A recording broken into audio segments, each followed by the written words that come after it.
Welcome to the Foundation. I'm your host, Cortez Bryant, and today we're streaming live to celebrate Spelman College, exclusively on BlackStream Live. The Foundation is a series that celebrates HBCU life and culture. HBCUs are critical instruments of opportunity for American families. They encourage excellence and help underrepresented students achieve representation in the world's top professions. Today's episode of The Foundation is our season finale, but listen, we've saved arguably one of the best HBCUs for last. Not only is Spelman College an HBCU, but it's also a women's college that's produced some impressive alumni, such as Alice Walker, Bernice King, and Stacey Abrams, to name a few. You already know we're going to dig into Spelman's deep history to see how it became one of the top liberal arts colleges among HBCUs. But we're also going to check out some of the entertainment and fine arts department to get some insight on how they managed to produce some of Hollywood's top black talent. And later on, we're going to learn about Spelman's Sustainability Initiative, which encourages students and alumni to be more aware of how their actions affect the environment. And to wrap things up, we're going to look into Spelman's STEM program to see their approach to preparing the next generation of innovators. The Foundation is presented by Ford. Ford is showcasing advancement in tech and lifestyle with its new electric lineup of vehicles. Let's ride together towards an electrified future. Spelman College is a global leader in the education of women of African descent and is dedicated to academic excellence in the liberal arts and sciences. Take a look at this video to see how Spelman College is cultivating black excellence.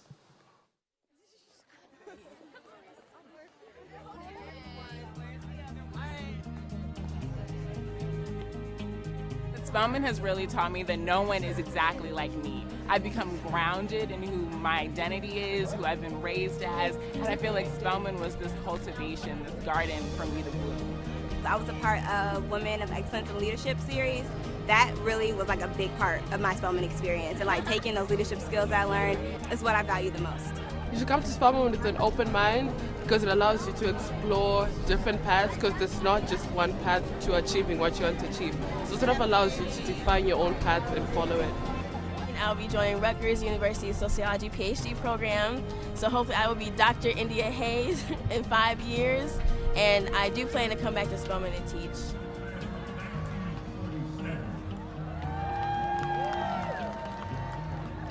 She will be an inspiration to other young people and an asset to her community. This is our first daughter that has graduated from a historically black college, and I'm so overwhelmed. I'm overwhelmed. While she was here, she became an RA, and that really excelled her as being a leader and giving other girls guidance, being there to talk to. She has a heart of compassion, and all of this we can certainly say was because of Spelman. Being in the sciences, I've been encouraged in classes to be able to come up with ideas that haven't been thought of before, or ask questions that haven't been asked. And I don't know if I was really in a position to have the confidence in that, and not only feel like I could do it, but that I would be encouraged in that. I was asked to be a STEM ambassador, and in that role we basically came up with scientific demonstrations and presented those and taught 4th through 8th grade girls. And so that gave me a sense of how I can make a change in the world. After commencing, I will be attending the University of Notre Dame for a Ph.D. in anthropology, and I hope to become an art curator and an anthropologist. I couldn't be more proud of our students. They're doing a whole range of things. They're off in New York in investment banking at J.P. Morgan Chase, at Deloitte, at Moody's. A student who was a dancer is now a neuroscience major, getting a master's degree at Morehouse School of Medicine. We have 5 of our computer science students who are going off to Microsoft. A drama major is working at the Alliance Theater as an intern for the next 2 years. It is incredible. Our political science majors are going off to law school. Our biology majors are going off to medical school. It's been a great year for Spelman College.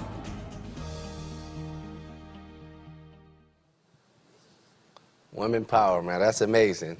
Listen, Spelman College was established in 1924 and has been a global leader in education of women for nearly a century. Check out these historical highlights to see how Spelman has been putting on for black women and culture. Among HBCUs, or historically black colleges and universities, Atlanta's Spelman College comes in at #1. Spelman, a 4-year liberal arts college for women, started originally in 1881 as Atlanta Baptist Female Seminary in the basement of Atlanta's historic Friendship Baptist Church. Spelman holds the distinction as America's first and oldest private liberal arts HBCU for women. Harriet Giles and Sophia Packard, who were lifelong friends and teachers from Massachusetts, came to Atlanta with $100 and a purpose: to create a school for black freed women. They found support from Frank Quarles, the pastor of Friendship Baptist Church. They began with 11 African-American women. Today, Spelman College boasts a student enrollment of slightly more than 2,100 women pursuing undergraduate and postgraduate degrees.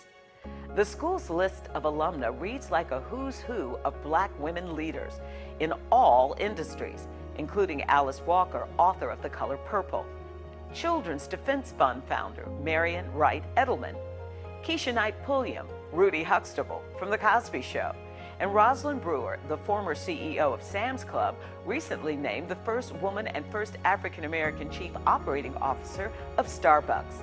That's This Week in Black History, and I'm Monica Pearson. It's Black history for real. Founded in 1881 as the Atlanta Baptist Female Seminary, Spelman was the first historically black female institution of higher education to receive its collegiate charter in 1924. That means, as the video just says, Spelman holds the distinction of being America's oldest historically black college for women. As a top-tier HBCU and leader in the education of women of African descent, Spelman College is dedicated to academic excellence and the development of its students. Here to provide some insight on how Spelman has been able to accomplish so many things is college archivist Holly A. Smith. Welcome to the show, Holly. Thank you so much. How's it going? I'm doing great. How are you? Hey, I'm honored right now. You know, I got to do a good job at this. I got a lot of Spelman women I know, so I'm kind of nervous. So let me get right and get into the show. So you're doing great. Why, thank you. Why, thank you. So so your role. Can you describe your role as the college archivist? And how long have you had that position, by the way? Sure, absolutely. So I've had the pleasure of being here for 7 years, and though I'm not a Spelman alumna, I'm very grateful to have been adopted by my several Spelman sisters and Spelman colleagues. So as the college archivist, I am one of the many stewards who care for the Spelman's history, the actual physical items that make up Spelman's history. So that includes photographs, correspondence, some artifacts from the founding 1881 to the present. Wow. So we're talking about photographs like we just saw from the earliest classes, the papers for Sophia Packard and Harriet Giles, the earliest presidents, letters from students, the early publications. So a really rich history of the black women, the black communities, and the college itself as well. So what does that look like now? So we're in the digital era now, right? And I know a lot of those things we took, you know, pictures and photos of those things. So what does that look like now in your role in making sure you keep capturing the history that's being written every day?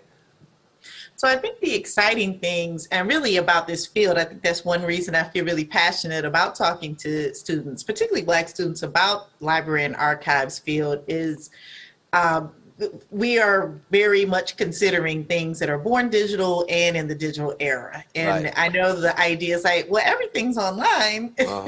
Well, it's not. And two, just you know, there was a time when VHS and DVD seems like they were going to be the thing, but when's the last time we watched a VHS or DVD?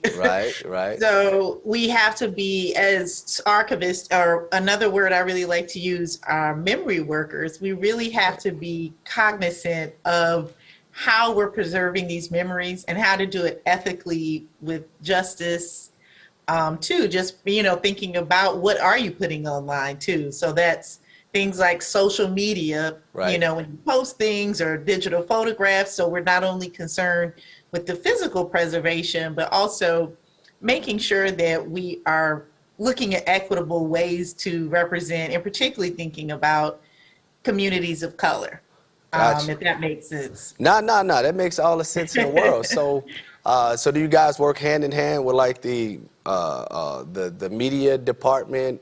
You know, and when things are getting going out about the school publicly in that fashion. We do actually, and we just a little interesting fact about Spelman's archives as well. So most archives that people are familiar with at academic institutions are usually part of the library. Well, since there's one library for the schools in the Atlanta University Center Consortia, which consists of Spelman, Morehouse, Clark Atlanta, and other schools, the Spelman Archives, we're actually part of the Women's Resource and Research Center, the radical progressive heart of the campus, which houses a comparative women's studies program. So not only do we document the history of Spelman School, but we have a broader mission to document Black women of the African diaspora. As you should. Okay, all right. And I would say, so we document broadly in the areas of social justice, LGBTQ activism, civil and human rights, and our two most heavily used papers of that are culture worker Toni Cade Bambara and lesbian feminist activist Audre Lorde. So to your question, Cortez, we supply, this was pretty exciting. So we routinely get questions from the media for films, for documentaries. Right. But one of the most exciting was we were able to provide some footage for a Google Doodle for Audre Lorde's 87th birthday. Oh, wow. And so that was just a really good opportunity to amplify her life and legacy, and as well as to really let people know about Spelman's rich, robust archival history and the archives of Black women. So it was a really great opportunity. We contributed to Stanley Nelson's documentary on HBCUs, Tell Them We Are Rising, as well as Cheryl Dunye's episode on the Pride docuseries where she focused on Audre Lorde. So we've had a lot of really exciting opportunities. That's amazing. See, that is definitely amazing. Y'all the gatekeepers, literally, you know, Black women history, and the ones that's preserving that. That's love. So when did your love of history begin? Well, interestingly, fun fact, I used to work in, if you're familiar with Colonial Williamsburg in Virginia. Oh, yeah, that's where all the, oh, yeah, I'm definitely familiar with it. I couldn't say that on TV when I thought about that, when I first thought about that city, but yes. No, please feel free, because it's probably what we thought of. You know, okay, all right. Yeah. Please feel free, because people think, you know, oh, the colonial costumes. Yes, that's exactly what I'm thinking about. Yes, yes, exactly. You know, very white people, you know, we don't think about. Yes, white people too. Yes, white people. Yes, that's what I'm thinking about. Audience, I'm thinking about y'all when I thought about that place. Yes, okay, yeah. No, so exactly. That's where you're from. And yeah, I grew up in Hampton, Virginia, site of another iconic university. But when I worked in Williamsburg, actually the city of Williamsburg at the time of the Revolution was almost 50% Black, which doesn't get talked about. So one of my mentors, Dr. Rex Ellis, helped found the African American Interpretive Program at Williamsburg. So from about the age of 8, we were learning about enslaved Africans, African Virginians, and Black history in a way that I wasn't in school, and actually learning songs, music, and history. So it was a really unique opportunity. And I say encounter exactly to the narrative that we tend to think of about colonial America. Exactly, like Definitely you said, with the hot clothes. And that's something that, I mean, that's very unique, even unique to today's society, because I don't think a lot about history is being taught like that. I mean, even that's a problem until today, you know, what I feel in the public school system, you know. So for you to have that, you know, that exposure that early and it drew you to where you are, it kind of makes sense. Look at, okay, Williamsburg, Virginia. I'm not going to think about y'all the way I thought about y'all in the past. Great. Okay, so, yeah, at Spelman, you wasn't an HBCU grad, right? You didn't graduate from an HBCU, correct? I did not. Since I was right up the street from Hampton, I went just a little further, but Hampton is a fantastic school. Okay, so what drew you to Spelman?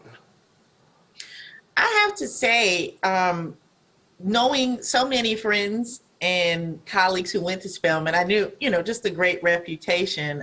I think one of the things that really drew me to Spelman was the fact that we don't have to justify why documenting Black people are important. Hey. That's a given. And not saying that, you know, every institution might not have its challenges, but that was one of the, that's one of the best parts here. And the archivist who was here previously, Taronda Spencer, who is an icon and a mentor to so many, unfortunately passed in 2013.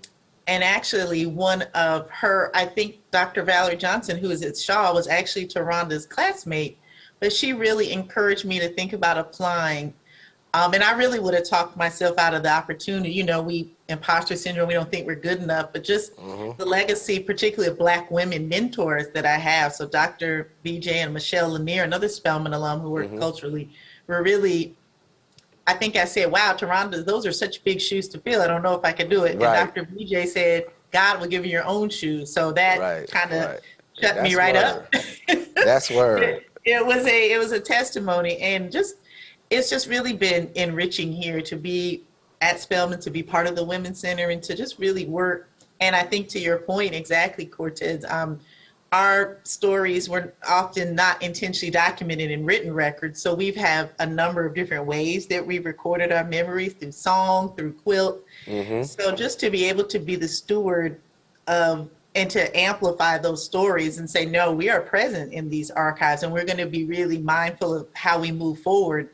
One of my favorite things to say is, archivists, we're not passive keepers of dead records of dead white people. We are very much active participants and not neutral in constructing and amplifying social history and memory. So it's really an honor to be able to come in with this progressive mindset to this space. Absolutely. As I get older, I see, you know, I've learned personally the importance of history and documented it. So, you know, I commend you for, you know, taking lead in doing that just for Black women as a whole. So, since you've been at Spelman, what are one of the most interesting things you found to learn about Spelman's history while you've been in this role?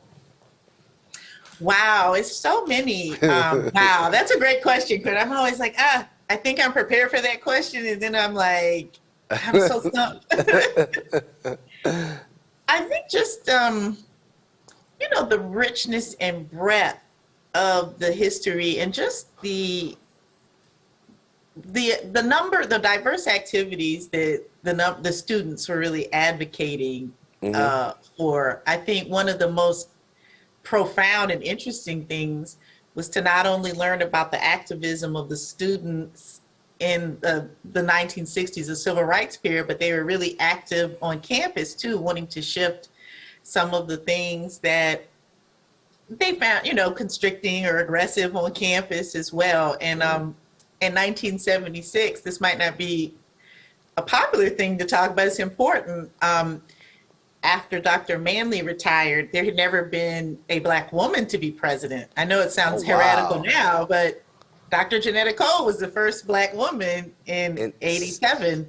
So in 76, after Dr. Manley retired, the students, when there was not a Black woman, I think, on the slate exactly, they actually locked in the Board of Trustees for a limited period Really? of time. Locked them in, like chained them up? Like, oh yeah. Okay, Spelman women, okay. Are you serious? And I think, and one of my colleagues, Dr. Richard Vincent, wrote a really tremendous article on that. And I think the Board of Trustees were even prepared for that. And so it's a really wonderful article. I would have to share it with you broadly. Like you said, this isn't really known, but so there was not a Black woman. It was Dr. Donald Stewart was the next president, but he said he would be the last man as president, and Dr.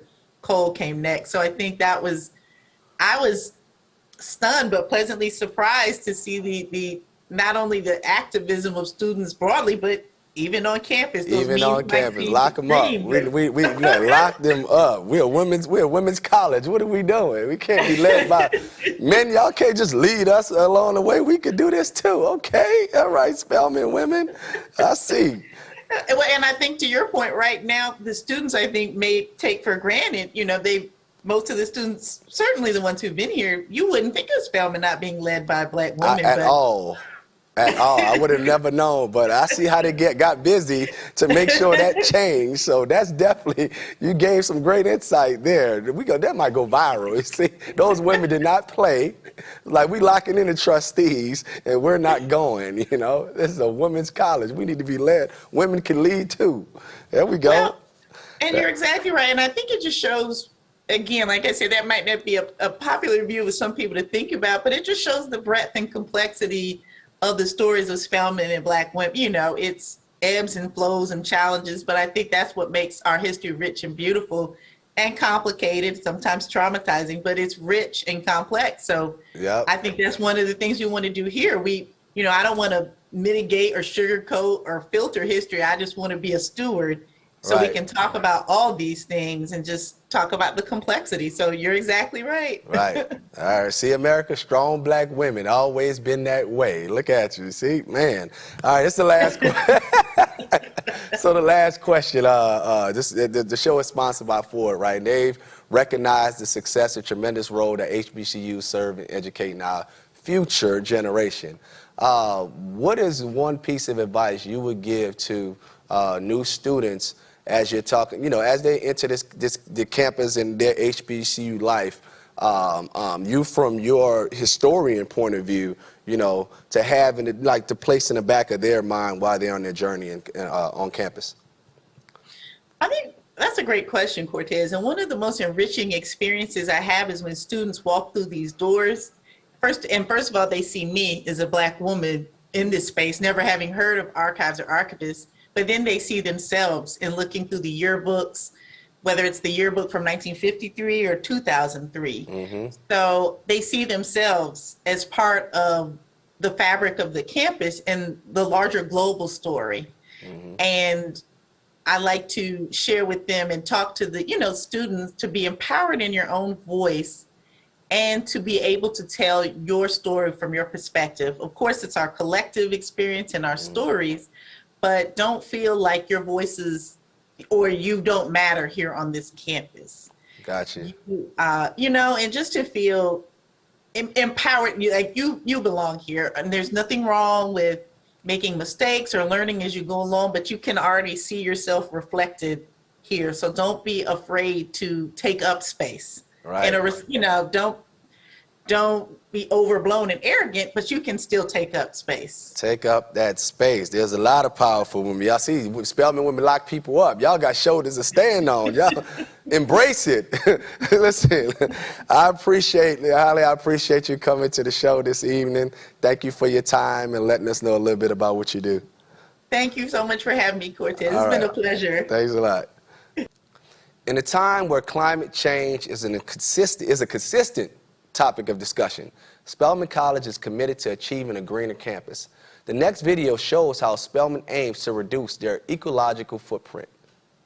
It's my choice, and I choose to change the world. We are educating young people to go out and be change agents, and we need a world that they can live in comfortably, habitably, in order to do that work. The campus is providing leadership and sustainability in a number of ways.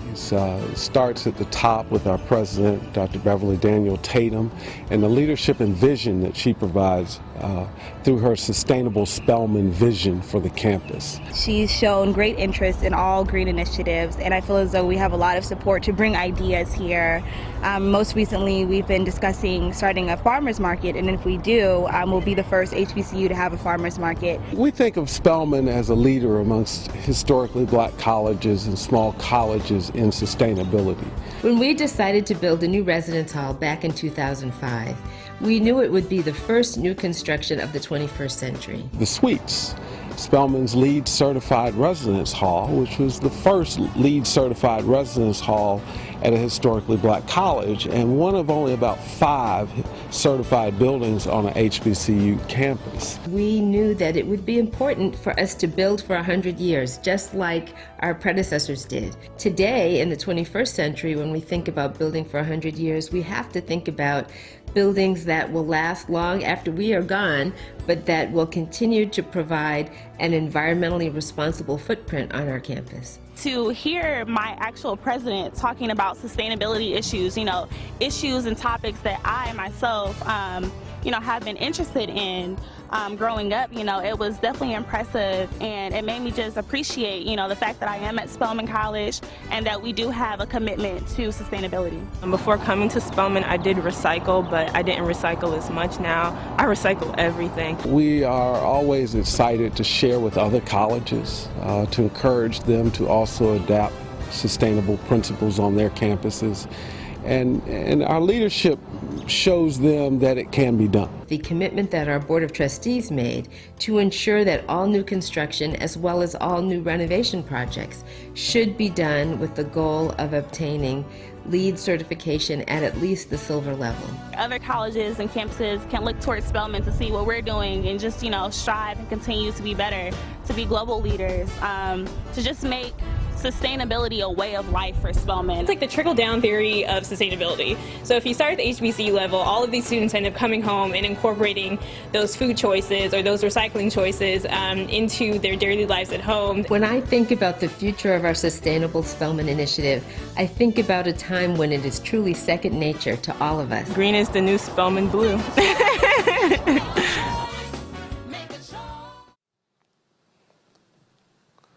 The mission of Spelman's Sustainability Initiative is to extend their reach and engage their community in authentic conversations that increase awareness, knowledge, and action on campus.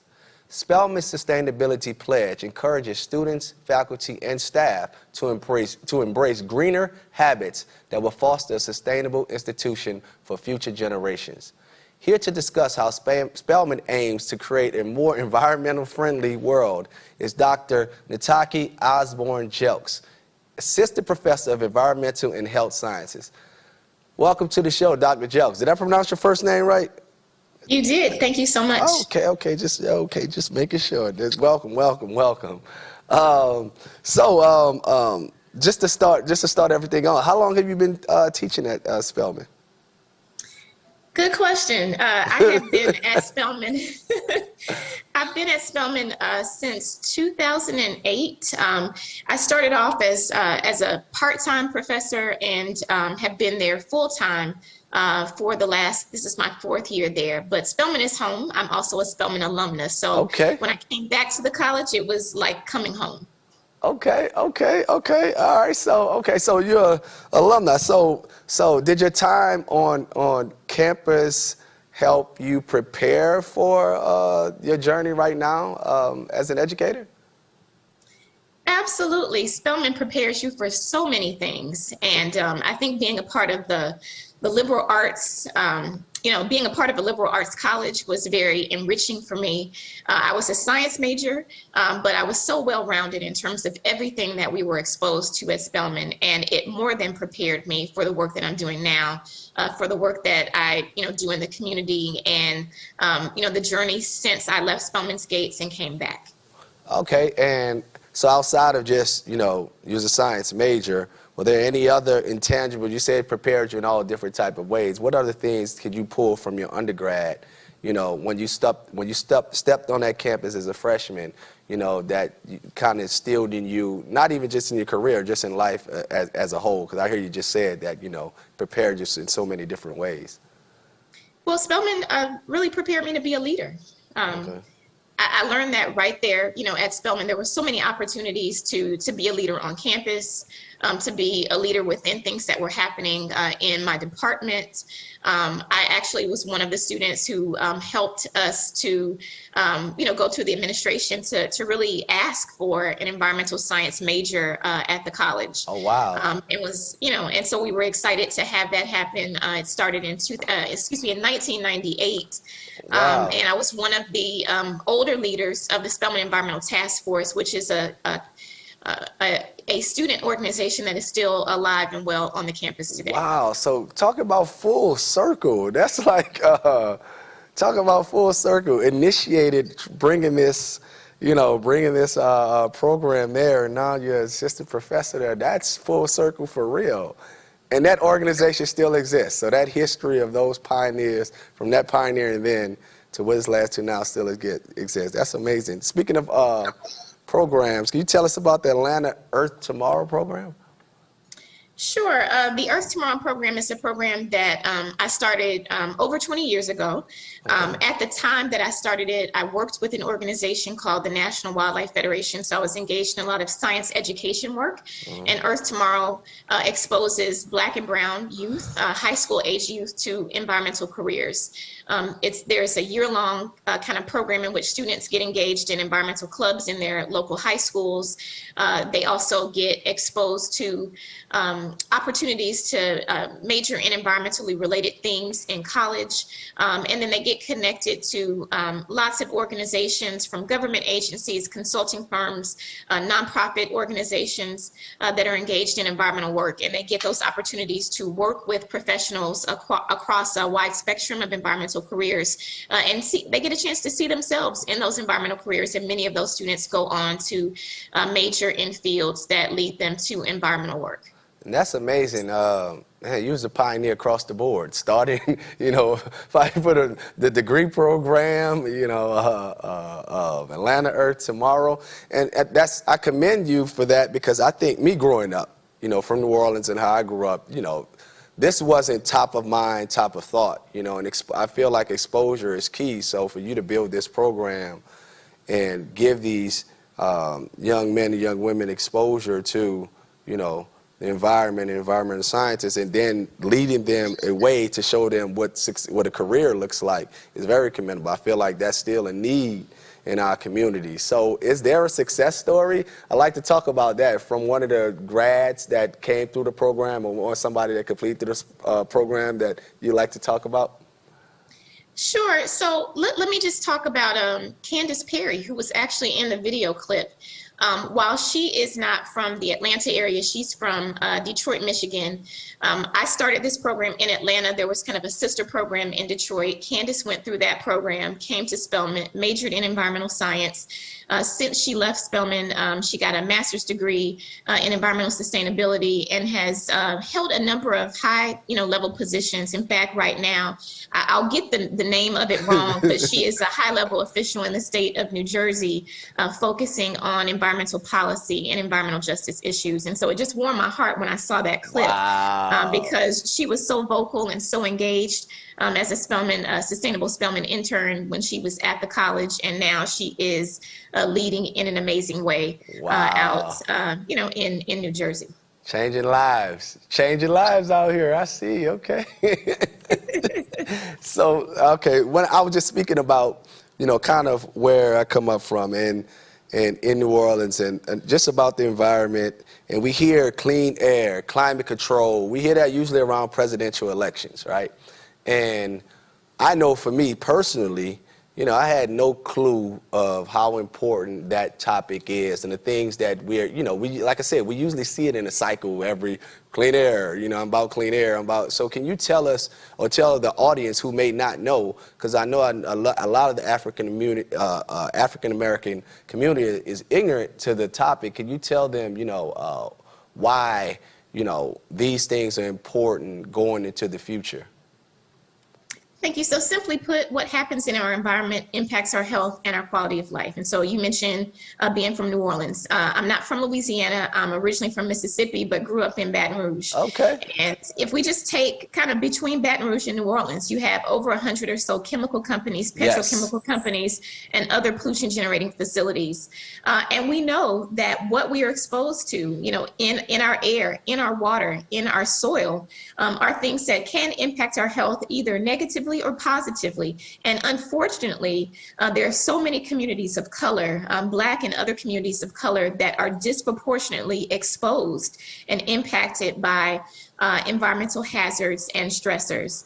And that can lead to a number of chronic health issues and conditions. And if you think about issues like climate change is something that just worsens or exacerbates what's already happening when communities are disproportionately exposed to environmental hazards and toxicants. So when you say we're exposed to these hazards, are they building these things purposely in our backyards, or are we working at the jobs that pay well that we tend to go toward, or is it a little bit of both? You know, It's a combination of a lot of different things. Okay. One thing that I can say is when we look at some historic policies around planning, redlining, for instance, in Black and brown communities is where we tend to find a lot of the factories, a lot of these facilities that might release toxicants into our environment. There's this, philosophy that people talk about, not in my backyard. So people with power and access to resources don't want those types of facilities in their communities. And so unfortunately, they end up being in Black and brown communities and impacting us. In some cases, this is also where we are working. So we might be exposed on the job as well as being exposed, in our communities at large, just from living in close proximity to where these facilities are located.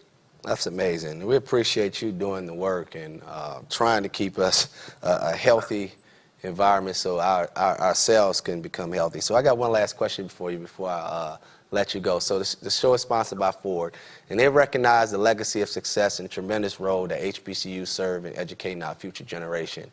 What is one piece of advice that you would give to new students coming on campus when they're talking about HBCU legacy and what they should take while they're on their journey? I would just tell new students to embrace the opportunity, to embrace the exposure. Spelman and other HBCUs are just wonderful places where we get poured into. There's so much that is invested in us, and I think students just need to be open to taking every opportunity that they can to learn, to listen, to grow, and to take advantage of what our HBCUs have to offer.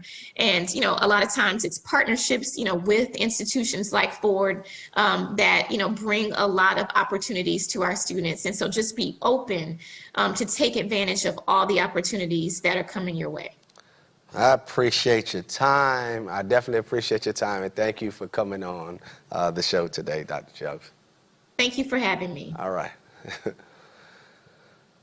Innovation, STEM HBCUs have a reputation for their outstanding STEM programs, and Spelman upholds that tradition to the highest standards.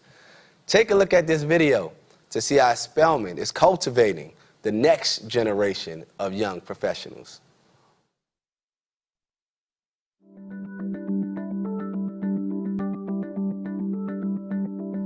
As this Spelman student works in the physics lab, she knows that her pathway to academic success depends on an exceptional science education from an exceptional institution.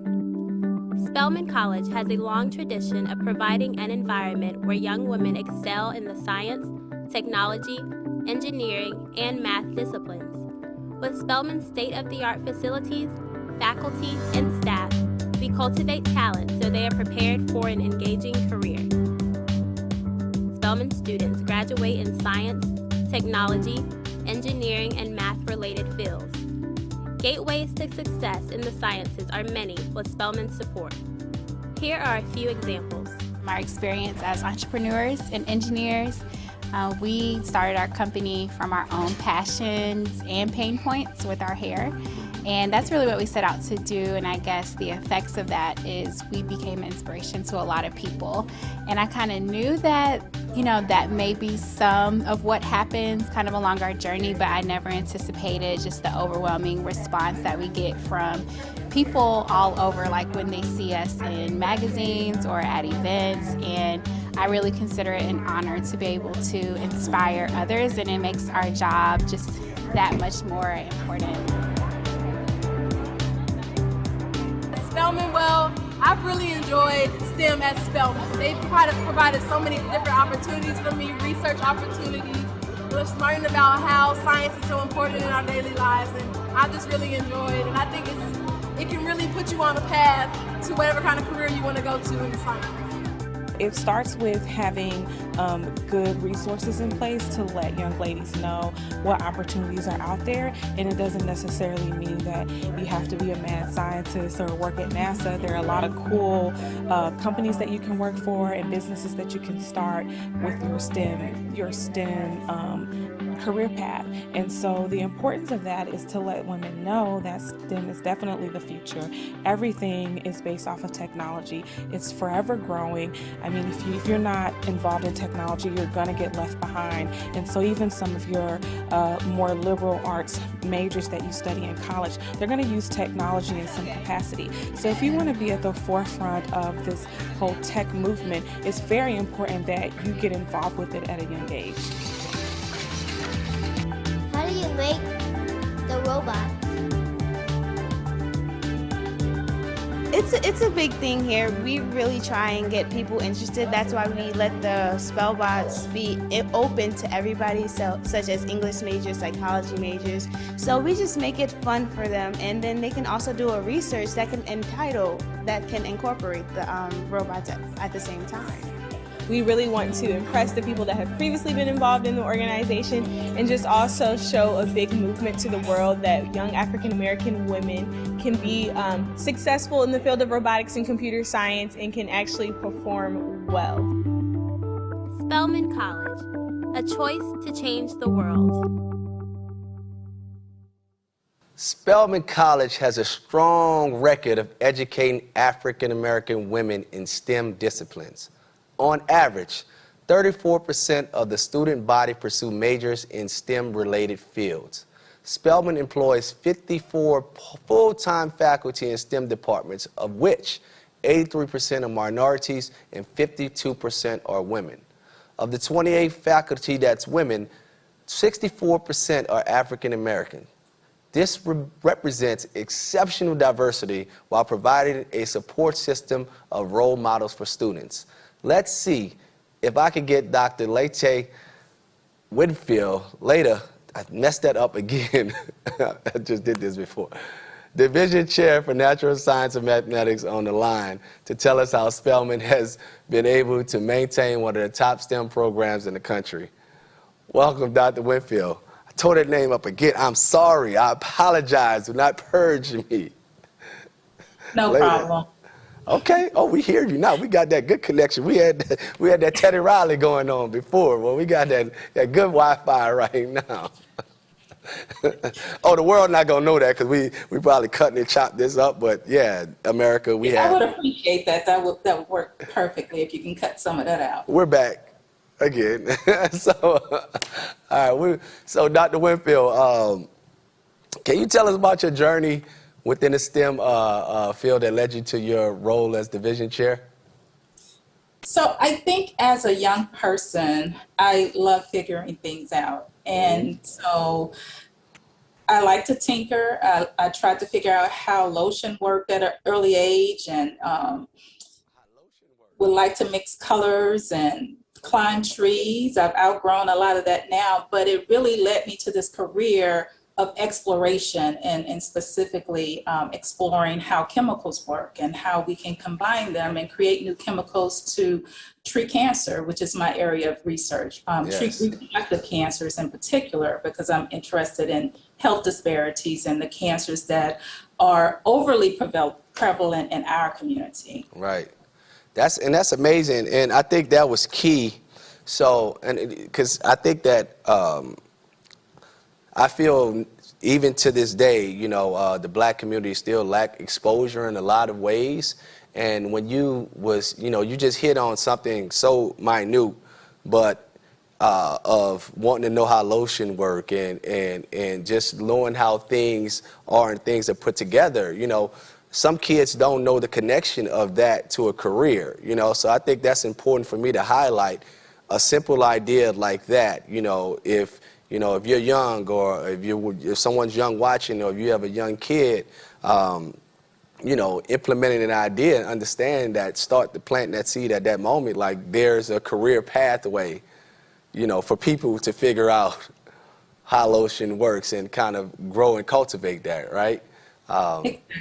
Exactly. I think it's just having that curious mind and being analytical and figuring out how to follow steps, and that there are steps. So it's not magic. We have a process. If you follow the process, you're going to get a solution.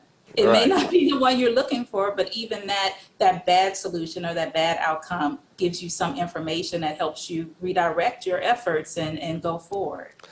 That's amazing. So before we get back to Spelman, I want to go back a little bit, because I saw in your bio that you had tenure in my stomping grounds from New Orleans at Dillard and at UNO.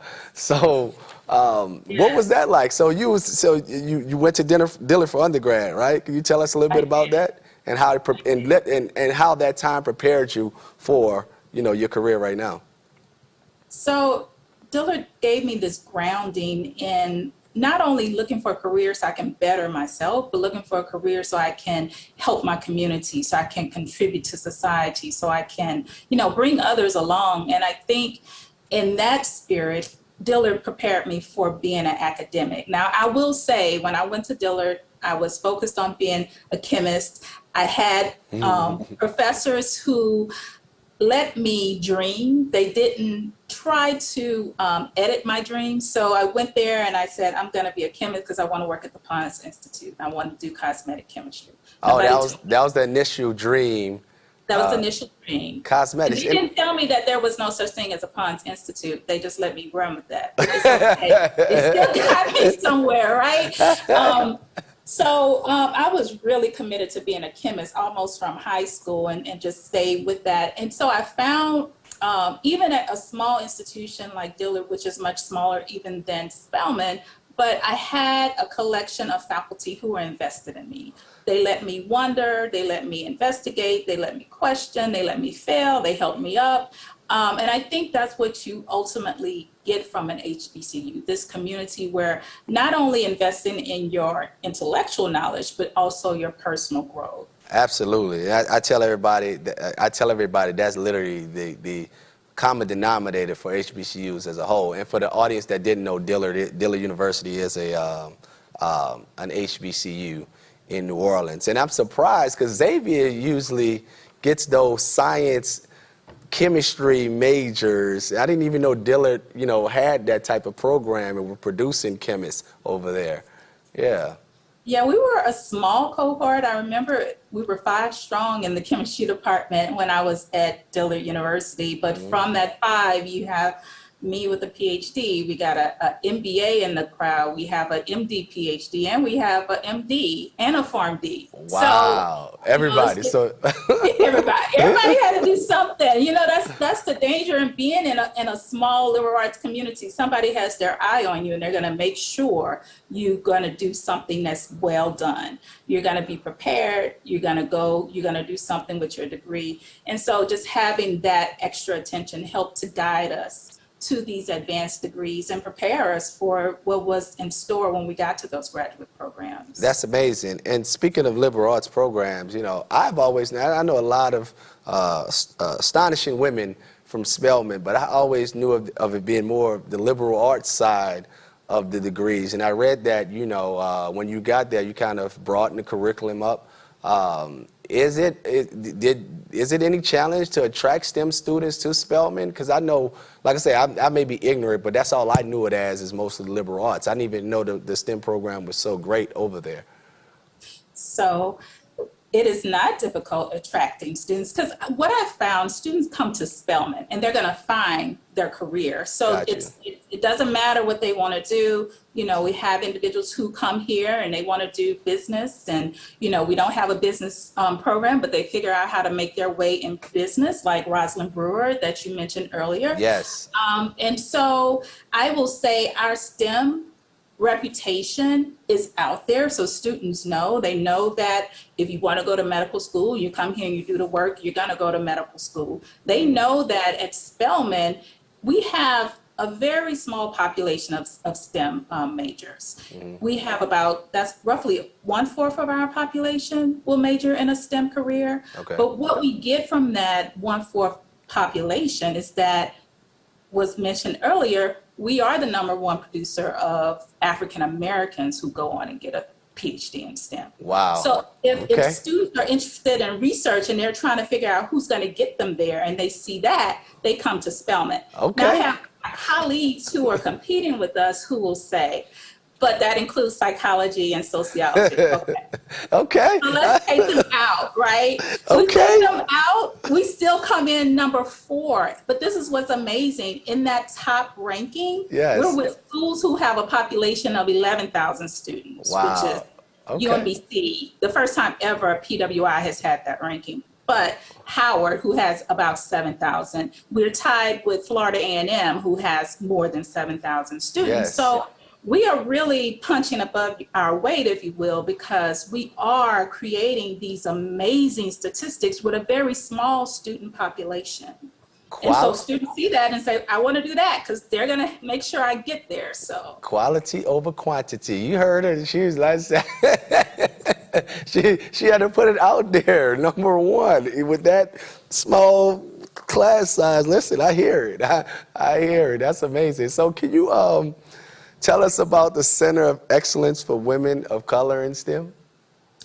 Yes, so because we've done so well in producing students who go on to get PhDs in STEM. And, you know, I mentioned that for every 3.8 students who major in STEM here, at least one of them will go on and get a PhD. But what's left are the individuals who go on and get medical doctorates, or go on to dental school, or go and get PharmDs.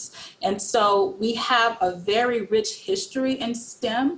And so the Department of Defense saw what we were doing and our success with very little, and decided to give us a little more and create the Center of Excellence for Minority Women in STEM. And it's really focused on capturing the work that's being done by Black women in STEM fields from the research angle, but also from the angle of how are we preparing students to enter these various careers and to do this marvelous work. That's amazing. And I heard earlier you tapped on, that, you are a medical chemist and you have been doing work in the space of cancer. And we know how cancer affects the African-American community. Can you tell us some of the things that you've done in that space as a researcher and a chemist? Sure. So I started off focusing only on prostate cancer. We saw that our Black men, the severity of the cancer in Black men exceed that of any other race.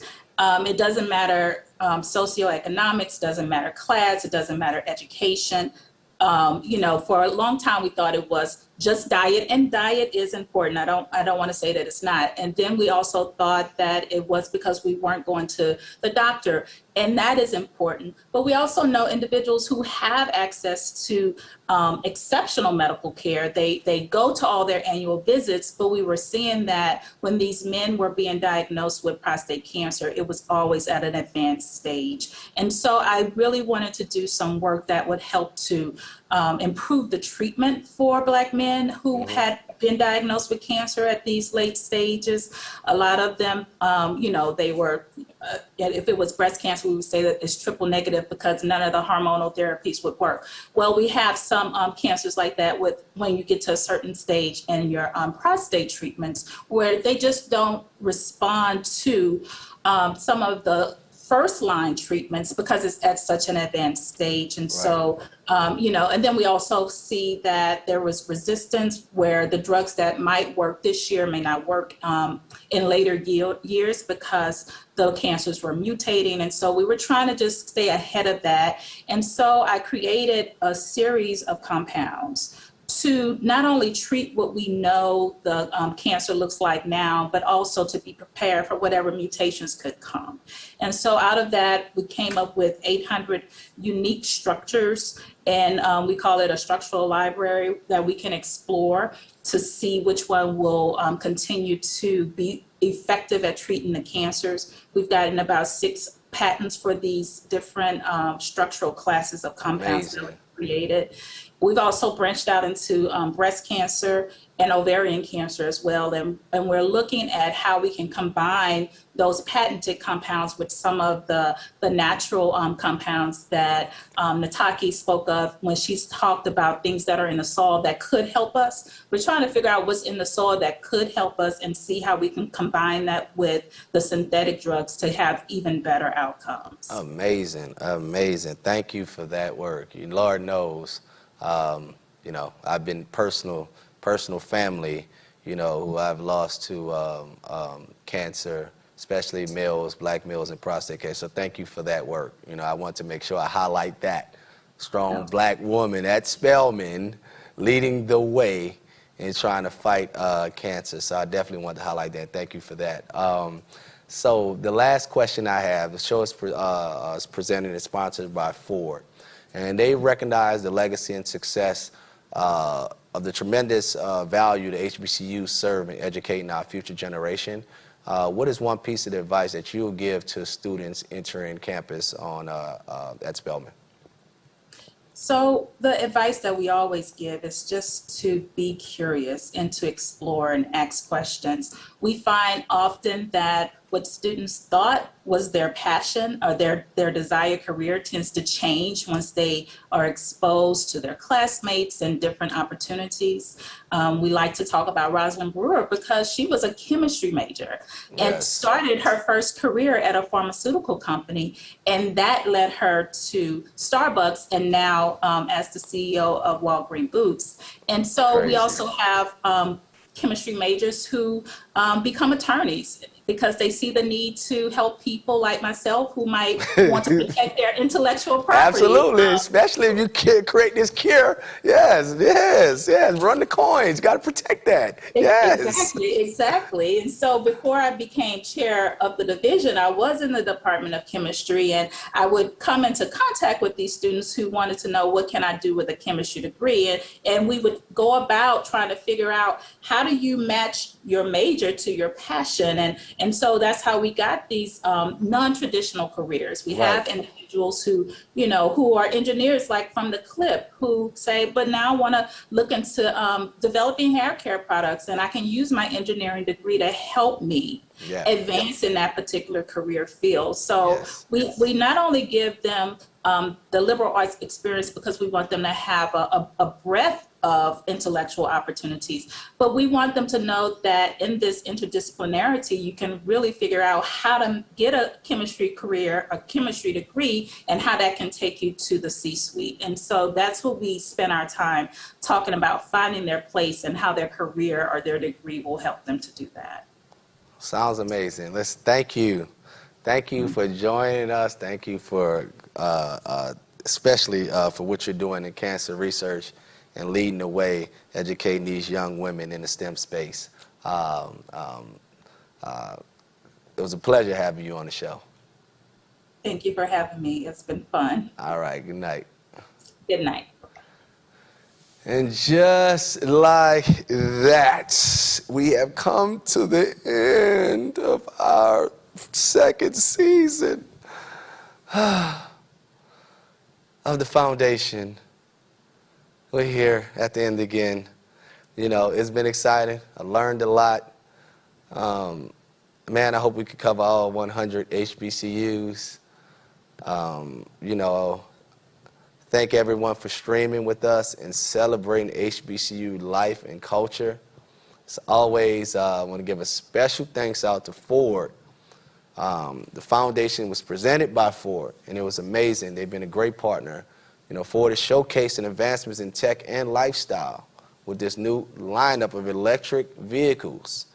And they are celebrating the legacy and history of HBCUs. So together, let's ride toward an electrified future. Have a good night.